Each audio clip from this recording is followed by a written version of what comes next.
Welcome everyone to a Good Vibes Gaming discussion, and we have Wave 4 of the Mario Kart 8 Deluxe DLC, and 2 new cups, 1 new character, all kinds of fun stuff, and as is tradition, we are here to give our thoughts and rank each of these new courses and see how they're all feeling this time around. I am joined this time by Brandon Miracle and Daniel Alba. Apologies, Discord's being a little not so nice to us right now and has them a little bit pixely, but no. I mean, we'll be showing gameplay as well, so we don't have to worry about that too much. Besides, you're here for our lovely voices, so that's what we're all about. Yes, but welcome. Before we get to the tiers itself, how are we feeling about Wave 4 in general? Let's start with you, Brandon.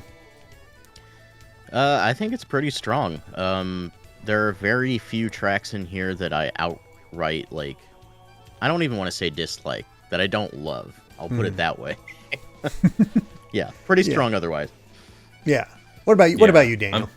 I'm feeling most of the same way. There's a lot of tracks here that I thought I was going to be a little more disappointed in this before going into it, seeing what tracks were there, and also that we're having 3 tour tracks, but a lot of it actually came out a lot stronger than I thought, and there's not really any track that I outright just dislike in general. So yeah, I actually feel the same. I saw the showcase of all this. I was like, well, Yoshi's Island is about the only interesting one here. It just felt a little underwhelming when I first saw it, and it was like, well, we'll see. But yeah, upon playing it, it's a relatively strong set. Maybe not the best set, but there's some absolute standouts. And as you said, Brandon, nothing really terrible overall. So I call that a win. Pretty good. Yeah. Mm-hmm. And hey, the promise of 5 more characters. So that has potential. Oh my God. Yeah. Yeah. We got Birdo back, but we also have 5 more characters. Who knows who they'll be? But I'm it's so funny. It just feels like they're doing this DLC and just kind of doing whatever they feel like, because when this was first announced, there was no indication that there were going to be characters at all. And we went from having none to getting 6 new ones. Right. And I was under the impression that all of it would just be tour tracks, just like up-res tour tracks the entire time. And nope, they're like, no, we're going to have some original creations in there as well. So enjoy. You don't really know what's coming. This makes it kind of fun. Mm-hmm. Yeah. So, shall we get to the tracks themselves? We'll start with the fruit cup, and yay, Amsterdam Drift, our first track. How are you feeling about this one, Daniel? You know what?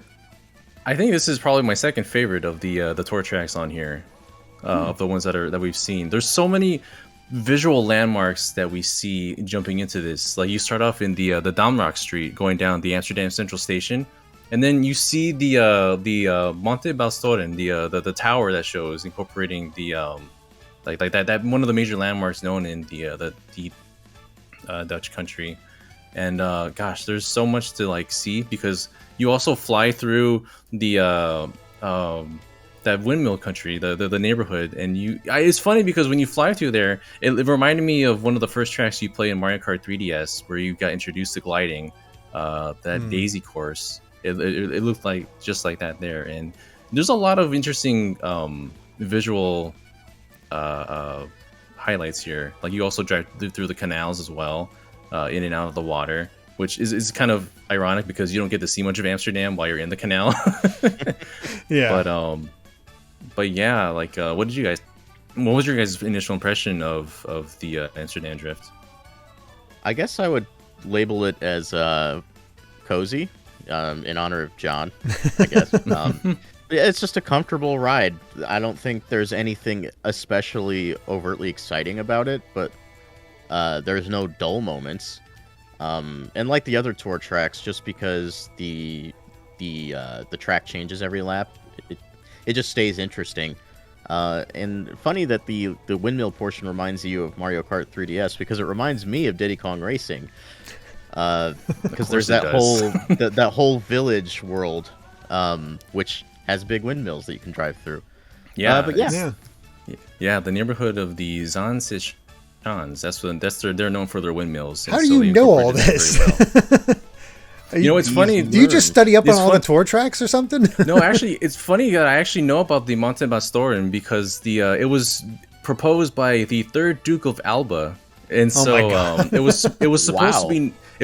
be known as the Monte Albano Torin, but over the years it became garbled into just the Monte Bastorin, and so that's how we know it as in their culture now. Huh. So I actually knew about it just because it says Alba.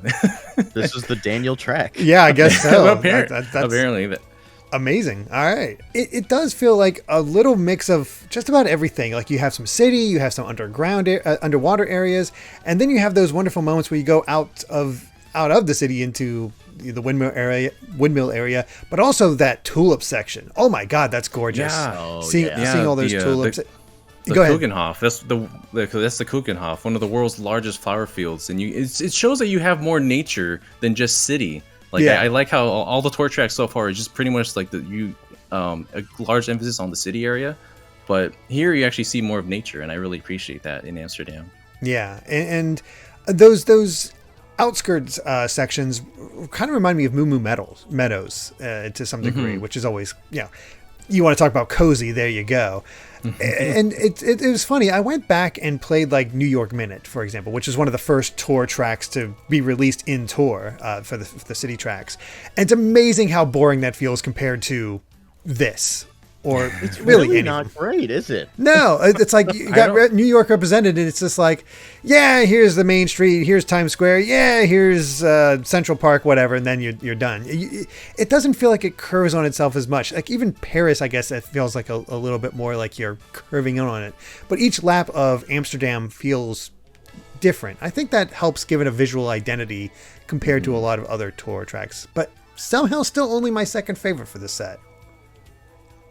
So Yeah, it's really important to have that visual identity when we're getting so many tour tracks now that they're starting to kind of blend together, and so having that is really important. Like even just the random moments that you see in here, like there's a very brief section where you're intersecting oncoming, and I remember this very clearly because when me and Brandon were on stream, I was introduced to that by getting obliterated by a bill coming in oncoming, and I was like, wow, okay, I guess there's oncoming on this section of the portion before you go back into the canal, and yeah, it's just moments like that make me remember this track very well. yeah.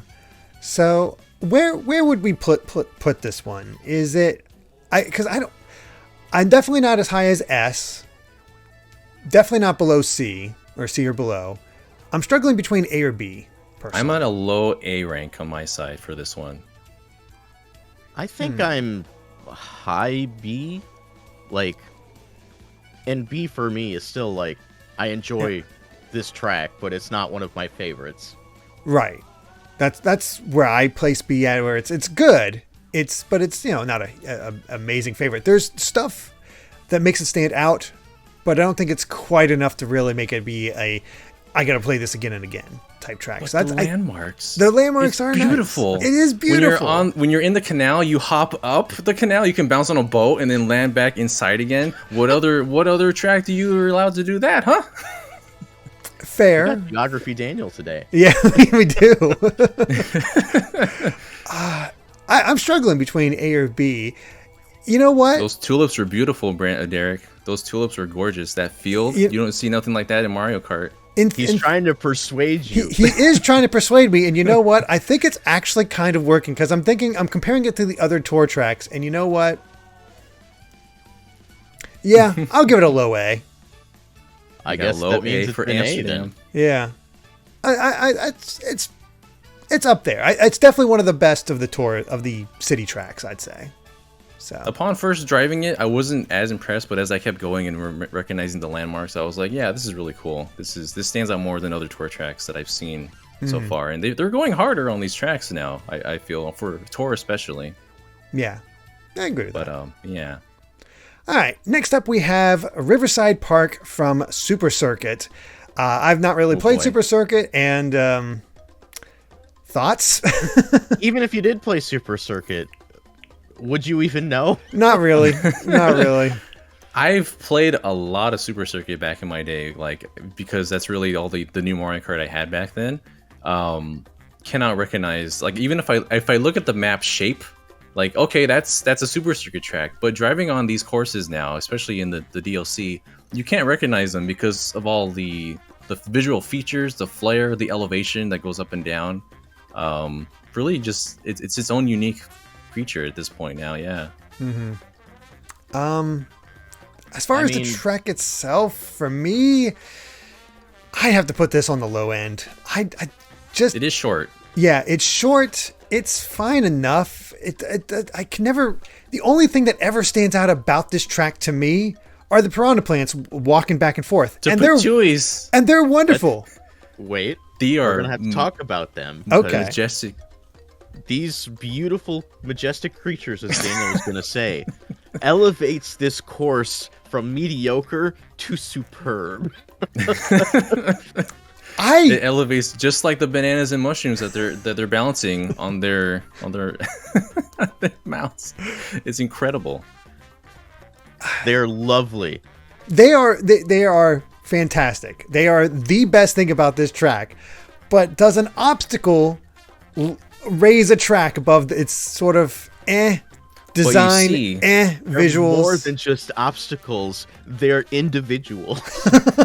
And these individuals, they actually provide helpful items, which if you attack them, you can use to your advantage. And especially when you have like a thunder that happens, all of them drop. So some of them drop bananas, so that's unfortunate. But there's also mushrooms littered all over the course now after that happens. So I saw a tweet of one of these Patuis falling off the track from above and just like disappearing into the void. And the fact that can happen, A+ material for me. Oh my gosh. So where would you put this track then? Yeah, I'm curious about this. This is gonna go in. Actually, it's gonna go in B. That makes sense to me because I'd put this at C. Yeah, as much as I love Patuis and what they contribute to this track for all their character, I would put this at a C rank. I'm sorry, Brandon. Wow, I have been outvoted twice now. I'm sorry. I'm breaking up Good Vibes Arcade. It's just what I'm here for. Apparently, we're gonna have fights when we're on stream again. I'm sorry. I struggle to remember anything but the Patuis in this course. I think that's why it's so low for me. It's fine. I have fun racing it in a moment, but as soon as I finish, it's gone. That's fair. It's cool that they incorporate things like going through a cave and then you burst throughout a waterfall at the very end. But honestly, like it's still just the track itself just doesn't really excite me. I remember a waterfall. Do you burst through it? I can't remember. Oh no! I've played it 4 times and I can't remember that. It's right before the finish line. That's how you end the track. I thought you were on top of the waterfall. Out. The one thing I'll say, I guess, in addition to all that, is that Riverside Park at least is visually distinct from a lot of tracks we've had before, and I appreciate that. There is that. Yeah. I'd still put the Boo course from the last wave from GBA as a better track than this one, even though that one also is short. But I mean, A+ effort on just making these look better. I like that they take the GBA courses and actually make them into courses while they leave the SNES courses basically like the same. It's like, yeah, this is SNES. It's a nice way to get to separate them visually. But for our next returning course, we got DK Summit from Wii. Ooh. What are your opinions of this one, Brandon? I want to know. So you know how this starts with the letter D, right? Oh dear. No. Oh. Okay, I don't dislike it that much. I've never been a fan of DK Summit personally, and I might get some flack for this, but like the ramps that were in the original Wii version that they brought back for this, which I think is cool, they've never felt integral to the gameplay in any way. I've never felt like they actually benefit you as a player, except for that one section towards the end where you can use it to jump over the snow piles. I'm like, why is it here? It doesn't need to be here. They just wanted you to show off your tricks in the Wii version, but it doesn't contribute to the track in any meaningful way. In my opinion, I could be wrong about that. Like, speedrunners tell me, am I wrong? I want to know. I think a speedrunner will tell you that you're wrong, Brandon, because these. Okay, so the intention of these is to go up them, do a trick, and slide back down again, and ideally go back and forth like you're doing snowboarding.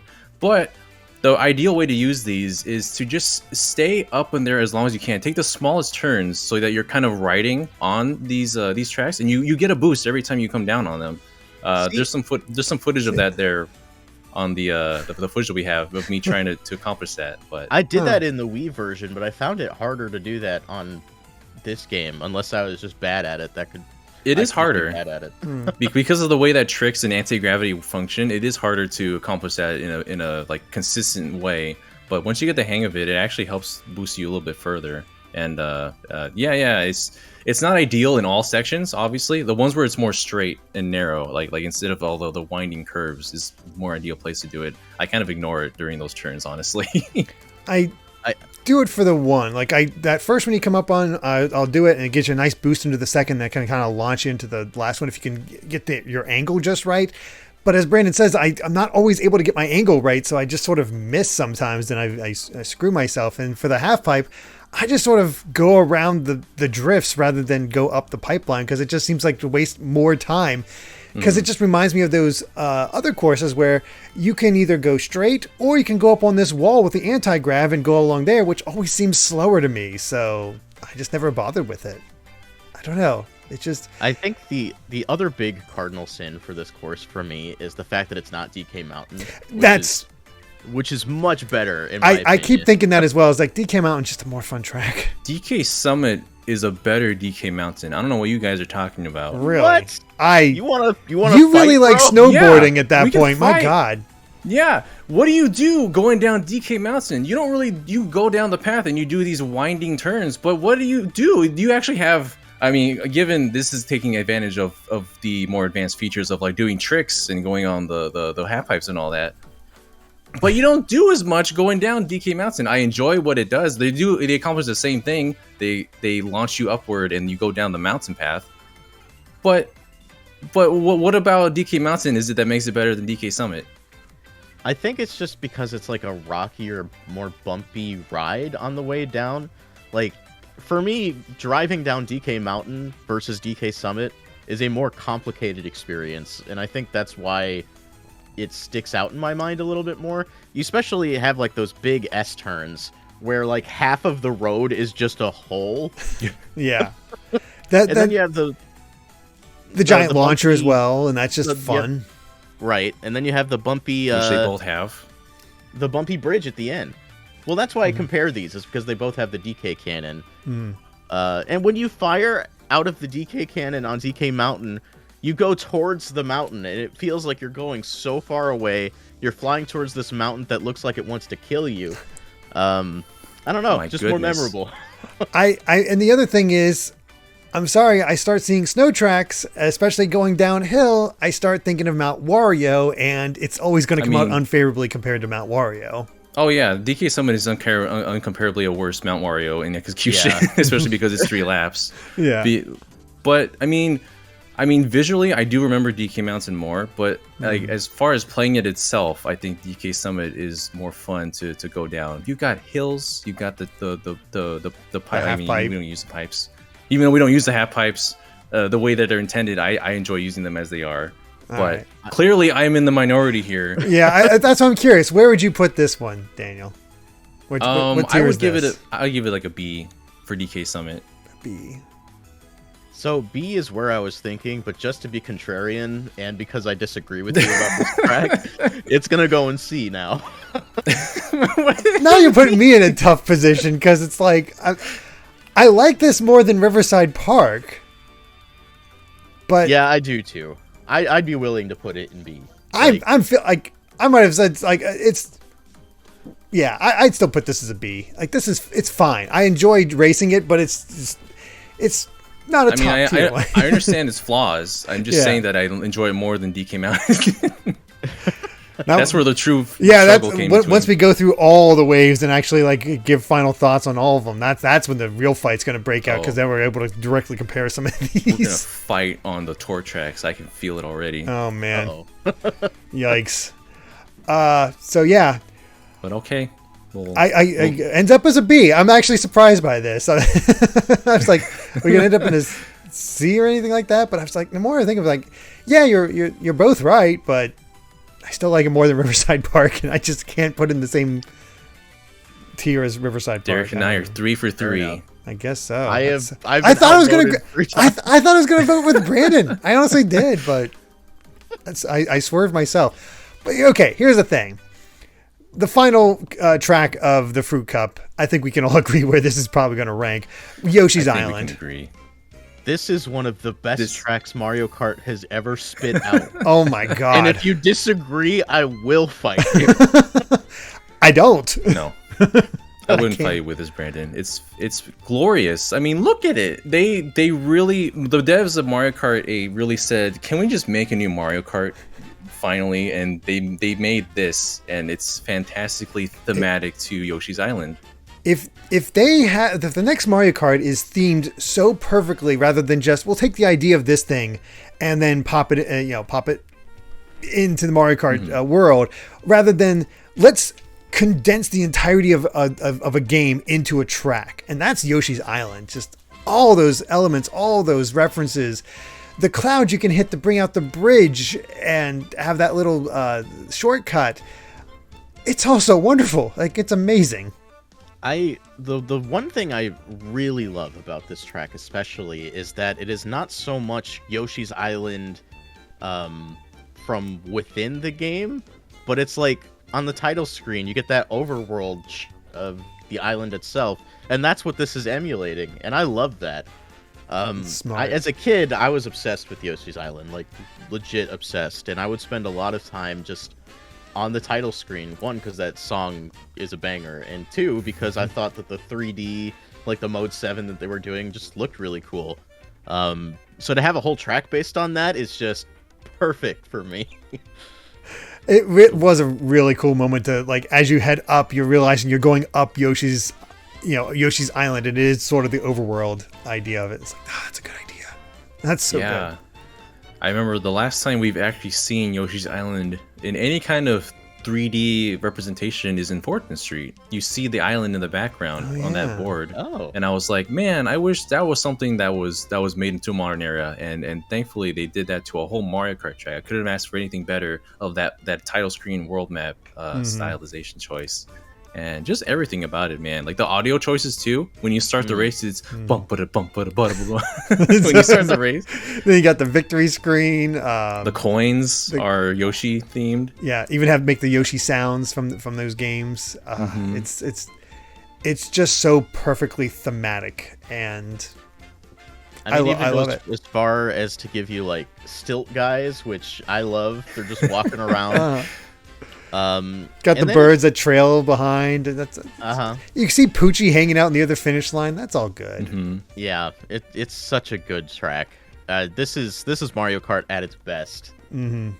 Agreed. Yeah, it's just wonderful references. It's so hard to hit that cloud going at the end to get the shortcut. You have to work for it and really earn it. The one time I hit it myself, other than and not the AI. I hit it, and then I immediately fell off the bridge and allowed them to have the shortcut to beat me. I'm like, oh, come on. So I like that extra challenge, though. It's like, okay, you can hit it, but you need to actually land it and stay on it, because you can easily fall off. It's kind of similar to the Hyrule Circuit. You have the 3 switches you can hit, then the Master Sword shows up, and you can take that jump.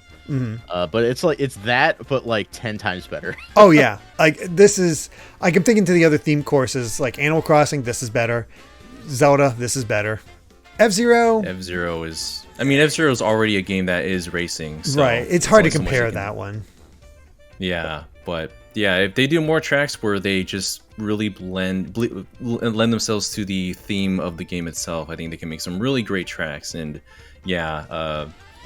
Unfortunately, what you were saying earlier, Derek, with Hyrule Circuit, it's pretty much just the concept of Hyrule. It's not actually a set location like if they did like Skyloft, for example, with a lot of gliding features in it. They just kind of took the concept. So it's doing it like this, Zelda. Nondescript Zelda. Yeah. Field and castle. There you go. Yeah, perfect. So let's go ahead and easy S, obviously. That's S the one we'll agree on is the S rank. Yeah, it's S tier for us. Absolutely. So next up, the Boomerang Cup, I believe it is. Yeah. Which begins with Bangkok Rush, our second of 3 tour courses. And it's good. It's fine. I get lost so easily. It's very windy. Yeah. I constantly like which way do I go? I don't know. I still get mixed up a bit. Even the arrows, like, I can't remember if it was this track specifically, but during the stream, like the very first turn, there's a big like light up arrow telling you to go left. And I saw a road going right. And my brain said, I see road, I go that way. I saw that happen, yeah. And I drove right into it. And I'm like, that's not great. No. Like, even if you give me an arrow, if my instincts are telling me to turn a certain way, you got to do more to morph the track to prevent that from happening. And I feel like that happens a few times in Bangkok. I do like the fact that it's pretty windy. Every lap felt very like I'm lost in this maze of a town. Right. Yeah. And I do appreciate that to some extent, but it also, like we said, it makes it hard to navigate from just a player perspective. Mm-hmm. Yeah, I mean, it's harder to drive on than some of the other tracks that we've seen here, but like the locations are still pretty well like themed to Bangkok itself. Like you start at the Grand Palace. I like how you drive through the Chao Phraya River, where you can actually jump over the boats. Very shallow. I was like, I thought we were gonna go underneath, but then you're like driving with the boats. I'm like, okay. I know those boats are ramps. Yeah, and like because Bangkok is also known for like their markets. So you go through the Mekong Railway Market, and also through later on you go through the train night market also. That's where you see those colorful tents. You bounce on those tents. Those tents are probably my favorite part of the Bangkok course. They're so memorable. The bouncy ones. Yeah, they're so bouncy and fun. It's like this is a neat idea, especially having them all spread out and not just like, okay, you got to hit these bouncy sections in order to actually continue. It's like, no, just bounce wherever. That's fun. Yeah, it's a very memorable landmark over there. And I think the last big landmark I think is the Democracy Monument, where it's that one that you fly through. It's like the one that kind of looks like it's clawing up at you while you're gliding across it. Yeah. Really cool that they have all these landmarks on there, but they do lean into the market a lot, and you can even like drive up to the railway. You can drive up the stairs and on it itself, and then it's really hard to balance yourself on there. I only noticed it the last time I played it, and I was like, "Oh man, I got to try to go up there sometime because it looks like an interesting shortcut, potentially." It kind of almost isn't worth it because the turns are very sharp when you get out of it. So it's cool to just drive on there, but it's just another part that's very windy and unforgiving in this track. That said, I'm not sure it's my favorite. It's my least of the 3 tour tracks we have on this pack. I've come to realize. I'll be honest, I'm struggling with it. Like, is this a B or is it straight up a C? Like, I don't actively enjoy it. It's not a track I especially want to go back to. So I think I would go with a C in this case. Yeah. Yeah, I had it at B, but thinking about it, talking about it, like there's some really cool moments of this, like obviously bouncing on the tents is very memorable. Just other portions like on the railway, which is kind of harder to deal with than actually race on. I'll be honest, the tent is the only part I do remember. Yeah, the tent and the boat ramps, that's about it. Yeah, at the beginning. Yeah, it was gonna be a B for me because I think I still like some tracks more than others on this wave. But if it's a C, then so be it. What do you think, Derek? I'll have to agree with Brandon this time and go with a C. And all right, I'll knock it down. I was thinking maybe a B, but again, if I'm having trouble remembering it when I made a point to play these tracks a bunch today, that's a bit of a problem.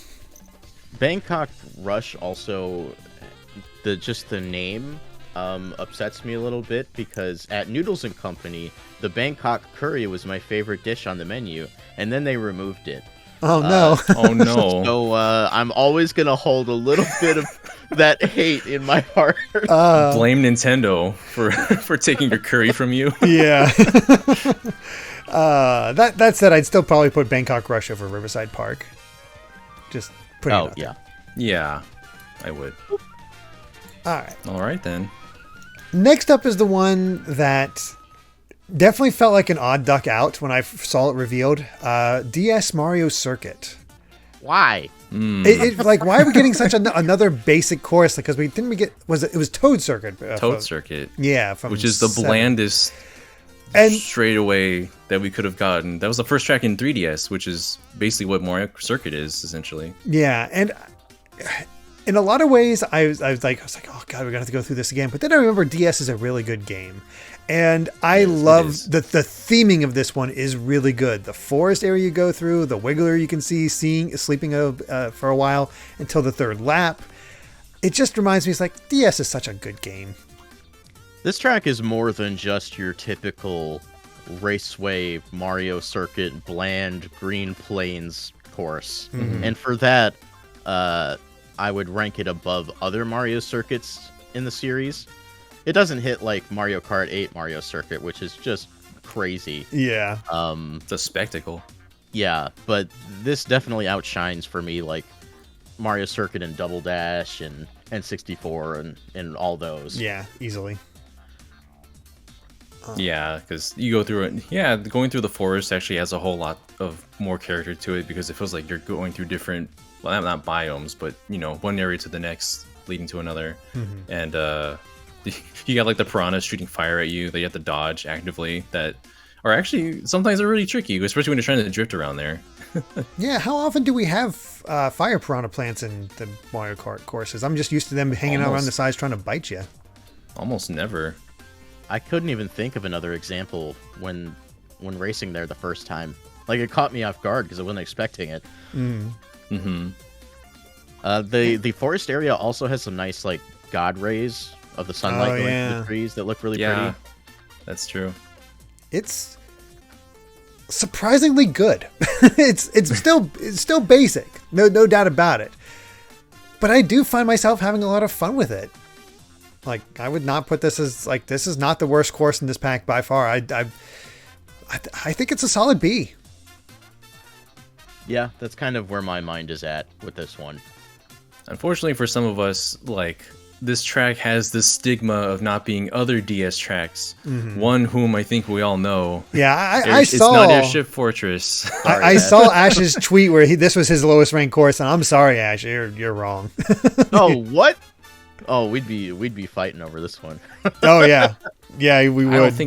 I don't think it's the lowest. I would put this at C rank in my opinion. But it's still like the lowest ranking, one of the lowest ranking courses in a pack of a lot of good tracks. Honestly, I can't decide. I'm flip flopping over whether this is better than Riverside Park or not for me. But it might be better honestly, since there's actually more visual differences throughout the track. Yeah, I'd put this solid B tier, but probably DK Summit's a little bit better than this. It's just a little bit more fun. But I think the thing that helps DS Mario Circuit is expectations. We went in pretty low expectations, like, oh, this is better than I remember. So yeah, this is good. So I'm fine putting this at a B. All right, maybe it goes. All right. From GameCube, Waluigi Stadium. Ooh. And I remember always enjoying this course on GameCube, and there does seem to be a few additions because I don't remember the ramps leading up to the upper platforms that you could take. Those were not there. Yeah, there's actually a lot of little differences. Yeah, like from when you start, there's a lot more little hills to do tricks off of, like those little bumps and ramps. Even leading up to the first major one, which leads into a half-pipe section that they added that wasn't there before because those tricks didn't exist in the GameCube version. That's true. I ignore it because I think it's faster to just drift a corner anyways, but I like Welcome how to they're DK Summit. But also, like DK Summit, they have the straight, long, narrow pathway that has the piranhas sticking out, the prop ones.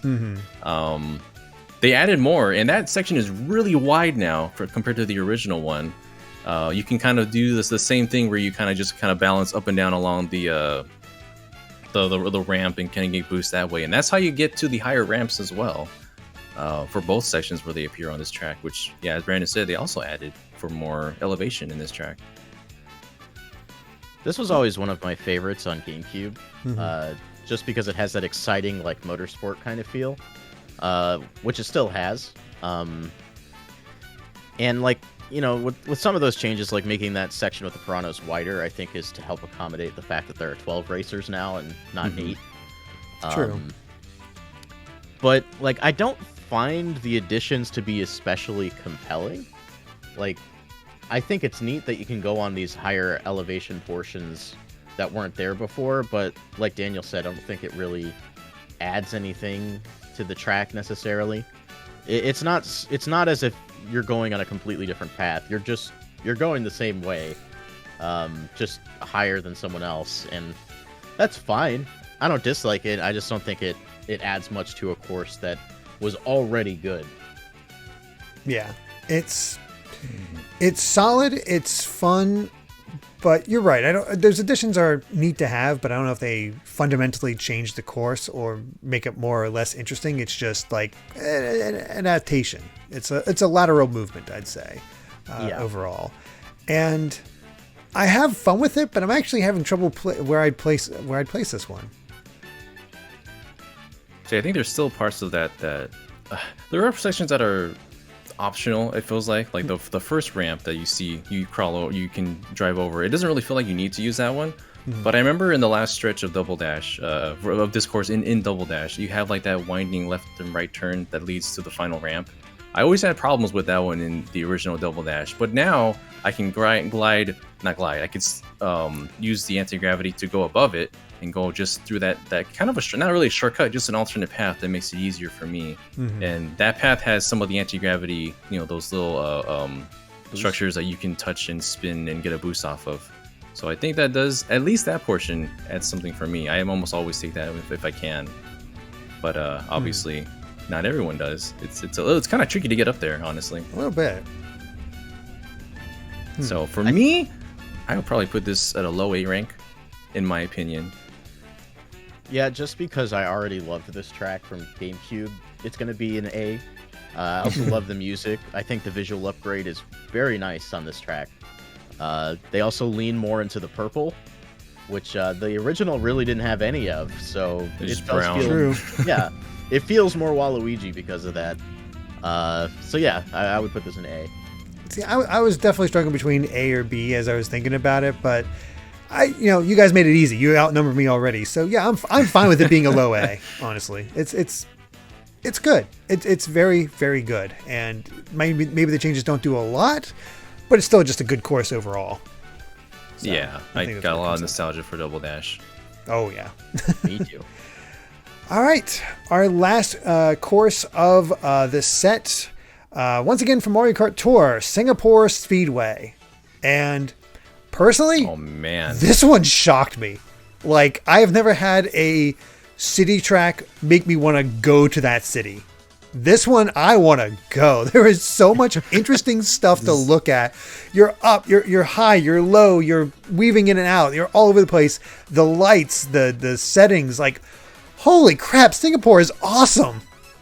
Like, the moment I launch upward and land on the Marina Bay Sands, which is the infinity pool, I was like, okay, this track is gonna deliver, isn't it? Because there's a lot of different sights to see in this track. Absolutely. Because right after that, you hover above a stadium, you see the stadium down below, and then you enter Singapore's Chinatown, which is really cool to see too. Man, I would never describe I would never describe a tour track as exciting, except for Singapore Speedway. This is an exciting course. 100% agreed. We're struggling to remember certain sections of some of these tracks. Every bit, it just stands out. It's just, again, a visual marvel. all over the place. The Singapore itself just seems like such a cool city. I love this course. This is fantastic. It was a really good location to choose to make a track out of, because you also have that part that kind of looks like a theme park. That's the Gardens by the Bay, which is that that section where you're driving through the red and green arrows back and forth, and then that leads into the Helix Bridge right after it. And that's definitely some of the reasons why this track is at night, because a lot of these landmarks really come to life when you see them at nighttime, and they're all lit up. I have to ask real quick. Are you a textbook? Do you actively look this stuff up when you find out about these tour courses, or do you just happen to know them? I was like, Daniel is cultured. Listen, if I'm not gonna travel very much in my lifetime, I can at least pretend I am with Mario Kart. So I can look up. That's amazing. But I don't know. There's just a lot of different, really cool landmarks that we can see here.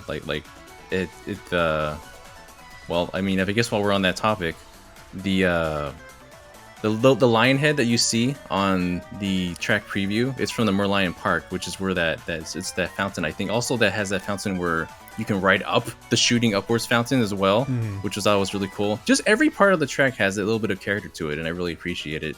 Yeah, and it doesn't feel like it winds in on itself as much as other tour courses. It doesn't feel like it anyway. So there's just more to see. It's cool. Yeah. I thought it was really weird that they were ending a cup with a tour track. But after playing it, I get it. Yeah. It deserved to be there. Absolutely. I would go so far. This is S. This is easy S for me. It's a standout track.